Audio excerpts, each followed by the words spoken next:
శ్రీవారి లడ్డూ ప్రసాదంలో జంతువుల కొవ్వు కలవలేదని నిర్ధారణ అయిందన్నారు మాజీ మంత్రి కాకాని గోవర్ధన్ రెడ్డి. సిబిఐ రిపోర్టులో ఆ విషయం స్పష్టమైందన్నారు.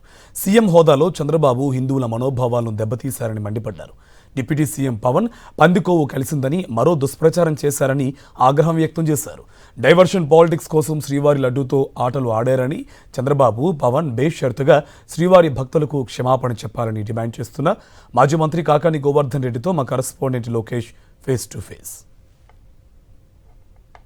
దేవదేవుడు తిరుమల శ్రీవారి లడ్డూ ప్రసాదంలో కల్తీ జరిగింది, అదే కూడా కొవ్వు పదార్థాలు, జంతువుల కొవ్వు పదార్థాలు ఉన్నాయి అని చెప్పి కూడా విషప్రచారం చుమ్మినటువంటి కూటమి ప్రభుత్వానికి సుప్రీంకోర్టు స్వతంత్రంగా ఏర్పాటు చేసినటువంటి సిబిఐ దర్యాప్తు అనంతరం కూడా ఒక నివేదికను పొందుపరిచింది. ఆ నివేదికకు సంబంధించి మనతో మాట్లాడడానికి మాజీ మంత్రి కాకాని గోవర్ధన్ రెడ్డి ఉన్నారు. సార్, సిబిఐ నివేదిక చూసాం, ఛార్జ్షీట్లో జంతువుల కొవ్వు ఎక్కడ కూడా మిక్స్ కాలేదని చెప్పి తేటతెల్లమైన.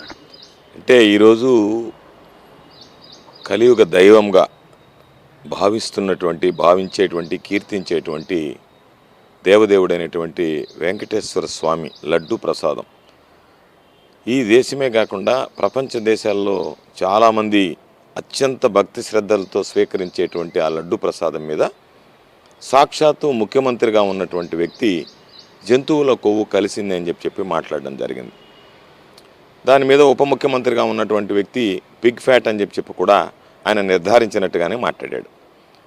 ఆ తర్వాత దాని మీద సుప్రీంకోర్టు దాకా వెళ్ళడం, సుప్రీంకోర్టు కూడా తీవ్రంగా మందలించడం, ఇటువంటి వ్యాఖ్యలు అర్ధరహితం అని చెప్పి వ్యాఖ్యానించి దాని మీద సిబిఐతో పాటు రాష్ట్రానికి సంబంధించినటువంటి సిట్కి కూడా బాధ్యతలు అప్పచెప్పడం జరిగింది. కొంతమంది రాష్ట్ర అధికారులు వేసి సిబిఐ అధికారులతో సిట్ని ఏర్పాటు చేయడం జరిగింది. అయితే నేను అభిప్రాయపడుతున్నా, ఒకవేళ రాష్ట్ర ప్రభుత్వ పరిధిలోనే జరిగి ఉంటే ఇది కొవ్వు పదార్థము, జంతువుల కొవ్వు కలిసిందని నిర్ధారించి భక్తుల మనోభావాలకు సంబంధించి తరతరాలుగా పాపం ఇలవేల్పుగా కొలిచేటువంటి వెంకటేశ్వర స్వామిని ఎవరైతే ఆ లడ్డు ప్రసాదాన్ని స్వీకరించారో వాళ్ళు తీవ్రమైనటువంటి మానసిక క్షోభకు గురయ్యేటువంటి పరిస్థితి ఏర్పడేది.